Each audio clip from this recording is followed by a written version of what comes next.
This is a short summary of Patrick Lecture 227, the change from outer to inner laws in the New Age, week 4, which is where I highlighted change requires commitment. The guide spends a little time talking about how dualistic structures, yes, no, right, wrong, good, bad, they were necessary because the human race had childish, self-indulgent consciousness and needed these external controls. But right wrong of any kind is somewhat simplistic. I know we can all come up with really good examples of, but this is absolutely wrong. But perhaps you can see where once you're in the mindset of deciding right from wrong, then you're already splitting actions. And it's very complicated. Spiritual work is very complicated. The idea is that there's a reason for all the things that happen on this planet. They're not necessarily pleasant, and they may involve other people. And this is where it's tough to figure out whether we have the duty and obligation to interfere or whether people are allowed to do what they need to do and act upon each other and allow things to escalate. I don't have answers for this. I don't deal with monumental questions. I deal primarily with people who are looking for how to live a better life for themselves, to be a better person, to be in a better, the better part of a more improved part of a relationship, a better family member than they have been, a better worker, co-worker, etc., and to be able to contribute more of themselves. But to contribute more, you have to find more. So this is the level of work that I do. And I'm going to bypass the questions of ultimate right and wrong. What I'm trying to point out is that when we set ourselves up as a judge, it tends to flow into almost every aspect of our lives. For instance, in the spiritual laws that I'm commonly, lately, I think I've done it almost every month, I'm putting into the study guides. It's a short list of spiritual principles or laws, if you want to call them that. For instance, there's one called the Law of Brotherhood. And basically what it says is that what I do to me affects you, and what I do to you affects me, that we are all one. Now, imagine trying to create a law under any current legal system on the planet that could actually enforce that.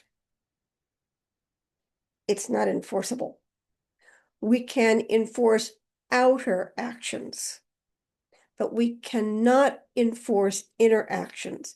We cannot become thought police. And yet in our personal relationships with other people, that's the part that hurts. The part that hurts, dismays, distresses us, that causes argument, that causes separation and not wanting to deal with someone, has to do with the fact that we feel that what they're saying and doing doesn't match their intention, that there's a negative intention despite a positive action. And we may also feel that we can't address that or talk about it because they simply claim it doesn't exist. The inner is the domain of our own willpower, our own self-will. We can control access to it. Once it displays itself, then people can look at the evidence of our self-will. But what we feel in our heart of hearts is for us to know. And even if we try to share it with someone, are we sharing it honestly? Or are we sharing what we want it to be, what we believe it should be? My personal example recently was that I've had someone doing some work for me for 5 or 6 years at this point. They're a great person. I like them a lot. I'm not sure that the work continues to be necessary, but I don't want to let them go. I don't want to sever this very tenuous, small relationship that we have. And so what I find is that I'm a little ambivalent in my interactions. When should we schedule? And I'm beginning to sense that that ambivalence is about the fact that I'm not sure that the service is needed, but I'm afraid or unwilling to terminate, to stop, because we'd have no other connection. That's the kind of inner understanding of ourselves that we're after in this work, to know what we want and why, so that we can speak it honestly, or learn to speak it honestly, learn not to be afraid of consequences, learn to accept consequences if other people don't like what we want and need. But if we don't even know, if we're not sure and we're covering it up, we've got a messy reality that we're trying to portray. It's similar to trying to write an email about something when you're conflicted about it and you find yourself going back and forth in your logic because you really can't make up your mind. So dualistic structures were necessary, and we're moving into a phase where the inner law is more reliable. We have more access to it. It's likely that we are more aware of our inner thoughts, feelings, convictions, and beliefs than we as a civilization were quite some time ago. The second thing that I found in this section seems relevant for today because of so much polarization happening all over the world. Different countries have different examples of it, but I've been collecting them. I collected an example about South Korea. I collect examples about various countries. That is not what I experience here in the United States, but it is similar to it, and sometimes even more extreme. Advocating one choice over another is the next step once you decide what's right and what's wrong. So it's not just a matter of saying this is right and this is wrong. Then you become an advocate for the choice that is appropriate. And the words we use are, it's the only choice, it's the best choice. And this furthers the dualistic approach, so that there's a slippery slope going on here. And once you take one step down that hill, it's hard to keep your balance. The third point is that growth and creation will bring deconstruction. As you grow and you create a new life or a new beingness, or you bring something else out, something else needs to move out of the way. It may need to be abandoned. It may need to be terminated. It may need to be broken down and rebuilt. It may need to be modified. But as new growth appears, the existing reality has got to change. And we are reluctant to do this. So there needs to be a willingness to give up the old for the new. So naturally, we'd like to know that the new is appropriate and we don't go back and forth and back and forth. So these are the elements that I found in this section. And then, because I needed to stretch this out to a fifth week to meet the calendar requirements, I decided that since change requires commitment, I would bring in some of the teachings about commitment from AD 6, that's Additional Material 6, on a document. It's a document that set up stages of commitment for different aspects of leadership, teachers, staff help in the Phoenicia community in New York, where the Pathwork moved from New York City. The stages of commitment are easily misunderstood. When I first encountered them back in the 90s, I misunderstood them. So in a joking sense, what I find is that people see these as requirements instead of what the commitments actually say. So what I've learned over time is to tell people, look at the verb form. Because for instance, it says, well, instead of saying, I will do this, the language is more in the realm of, I will look at my willingness to do this. I will work to be open to doing this. I will consider this. They are not absolute, at least in the beginning stages of commitment.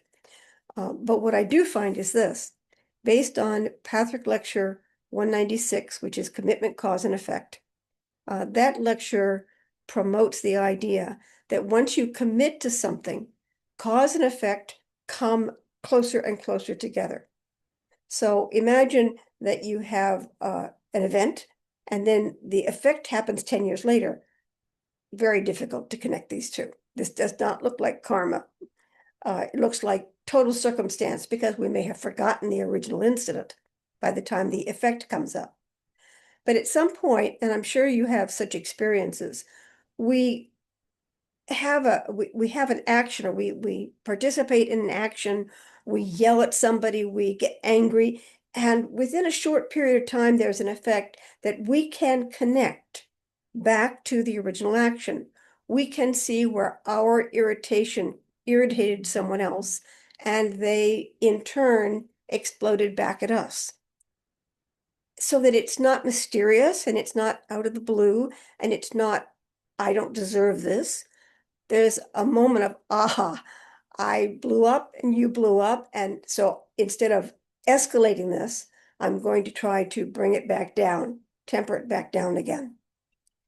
The guide in lecture 196, the guide suggests that making a commitment will create a cause and effect chain for cause and effect to come closer together.